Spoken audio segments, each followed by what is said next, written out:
রংপুরে এবারও শুরু হয়েছে স্বাবলম্বী পিঠা মেলা। সোমবার নগরীর আদর্শ উচ্চ বিদ্যালয় মাঠে শুরু হওয়া এই মেলা চলবে আগামী ৩১ ডিসেম্বর পর্যন্ত।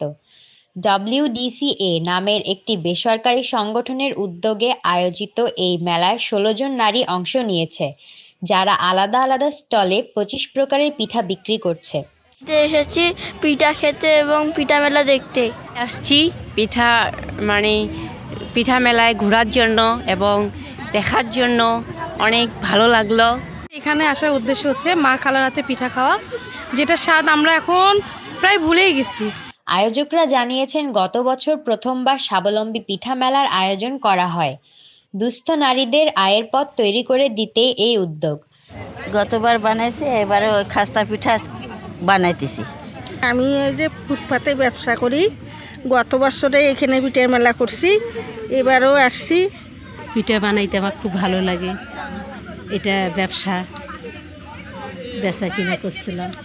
মেলার মাধ্যমে মূলত তাদেরকে কর্মজীবনের নতুন পথ চলা শুরু করতে উৎসাহ এবং সহায়তা দেওয়া হয়।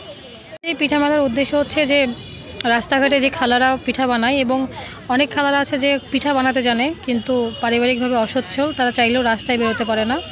তো যেহেতু বেরোতে পারে না, তারা বাসা থেকেও যেন করতে পারে। তো সব কিছু মিলাই আমাদের এই আয়োজনটা, যে তাদেরকে নিয়ে, এবং বিভিন্ন মেলাতে স্টল ভাড়া নেওয়া হয়। এখানে সম্পূর্ণ আমরা ফ্রিতে এই স্টলগুলো আমরাই বানিয়ে দিয়েছি। সাথে আমরা যাবতীয় যত কিছু চুলা থেকে শুরু করে সম্পূর্ণ আমরাই দিয়েছি। জানা যায়, মেলা শেষে পিঠা তৈরির উপকরণগুলো এবং বিক্রি থেকে লাভের পুরো অংশই নারীদের মধ্যে সমানভাবে ভাগ করে দেওয়া হবে। স্বাবলম্বী পিঠা মেলা মাঠ থেকে মেহেরিন নিগার এরিন, hello.bdnews24.com রংপুর।